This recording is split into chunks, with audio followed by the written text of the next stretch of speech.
सोमवारी पहाटे दिसलेल्या बिबट्या शुक्रवारची सकाळ उजाडली तरी देखील बेपत्ता झाला। त्यामुळे आता तब्बल 100 तास पूर्ण झाले तरी बिबट्याचा मुक्त विहार सुरू असल्यानं भीतीचं वातावरण निर्माण झालंय।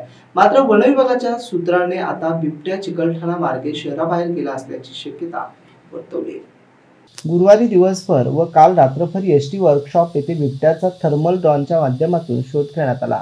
यात तो या 27 एकर परिसरात कुठे आढळून आला नाही। त्यामुळे आता तो कुठे गेला असावा यासाठी त्याच्या पायाच्या ठशांचा शोध घेणं सुरू आहे।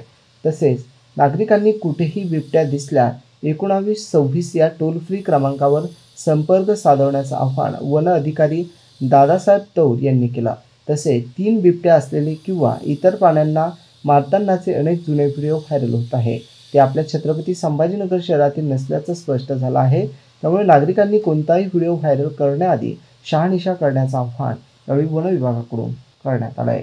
Bureau report AI news Sambhajinagar.